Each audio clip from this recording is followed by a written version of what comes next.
নীলগঞ্জ তারাইল সড়ক মেরামত কাজের 4 কিলো 310 মিটার এই সড়কটা। এখানে আমরা প্রথমে 75 মিলিমিটার যে ম্যাকাডামটা ছিল সেটা আমরা 75 মিলিমিটার বেশি পাইছি, আমরা 85 মিলিমিটার মতো পাইছি। আবার তারপরে কার্পেটিং ছিল 40 মিলিমিটার, সেটাও আমরা 40 মিলিমিটারের বেশি পেয়েছি। আর প্রাথমিক অবস্থায় যে ইটটা যে ম্যাকাডামটা ব্যবহার করছে, প্রাথমিক টেস্টে যেটা আমরা দেখছি ইটটা 1 নাম্বারই এখানে পাওয়া গেছে। কাজের মানটা ভালো আছে, কাজের কোথাও কমতি নেই, সব কাজই মোটামুটি ভালো এখানে। আপনার নামটা কি? আমার নাম মোহাম্মদ আব্দুল আল কবির, বর্ষকের প্রকৌশলী, সড়ক ও জনপদ অধিদপ্তর, কিশোরগঞ্জ।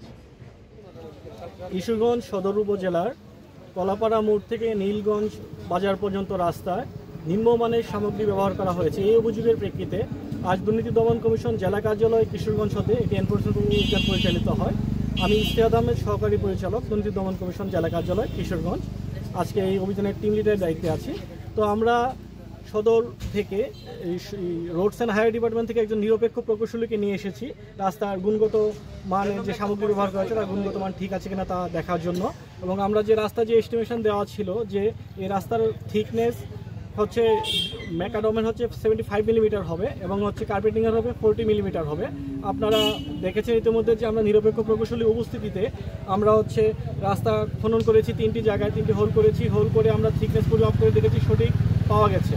অর্থাৎ যে অভিযোগটি ছিল গুণগত মান নিয়ে নির্মাণ সামগ্রী, সেটি সত্য নয় এবং আমরা সঠিক এই বিওকে অনুযায়ী সঠিক নির্মাণ সামগ্রী ব্যবহার করা হয়েছে মর্মে মনে হচ্ছে। আমাদের প্রাথমিকভাবে যেহেতু নিরপেক্ষ প্রকৌশলী বলেছেন, উনি যেহেতু এই বিষয়ে এক্সপার্ট, আমার মনে হয় না যে এই বিষয়ে লেবে এটা পাঠানোর প্রয়োজন আছে।